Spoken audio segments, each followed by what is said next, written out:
అర్జిత సేవలు electronic dip ఎలా వేయాలని అడుగుతున్నారు కదా. టీటీడీ యాప్ ఓపెన్ చేసుకొని అర్జిత సేవలు ఎలక్ట్రానిక్ డిప్ మీద క్లిక్ చేసి ఇక్కడ క్లిక్ చేసి కంటిన్యూ వచ్చేసి ఇక్కడ మీ డీటెయిల్స్ అడుగుతుంది.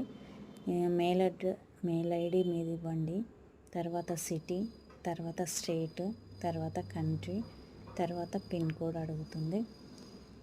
పిన్ కోడ్ ఇచ్చేసిన తర్వాత ఒక్కరికి మాత్రం ఛాయిస్ అక్కడ చూపిస్తుంది, కానీ ఇద్దరికి ఛాయిస్ ఉంటుంది. ఒకరు కానీ ఇద్దరికి కానీ మీరు ఒకరికి కావాలంటే ఒకరికి, లేదంటే ఇద్దరికి సెలెక్ట్ చేసుకొని మీ పేరు, ఏజ్, జెండరు, ఆధార్ నెంబరు ఇవన్నీ ఇద్దరు డీటెయిల్స్ ఇచ్చేసాక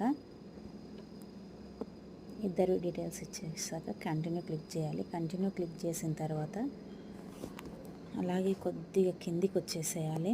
కిందికి వచ్చిన తర్వాత ఇక్కడ డేట్ చూపిస్తుంది. డేట్ మీద క్లిక్ చేస్తే ఇక్కడ ఒక్కొక్కటి కాకుండా సెలెక్ట్ ఆల్ మీద క్లిక్ చేయాలండి. క్లిక్ చేసి ఓకే వచ్చేసిన తర్వాత ఇక్కడ కంటిన్యూ వచ్చేస్తే మీకు ఏవేవి సెలెక్ట్ అయినాయి అన్నీ చూపిస్తుంది. తర్వాత కన్ఫర్మ్ చేసేస్తే రిజిస్ట్రేషన్ కన్ఫర్మ్ అయిపోతుంది. నాదైతే కన్ఫర్మ్ అయిపోయింది.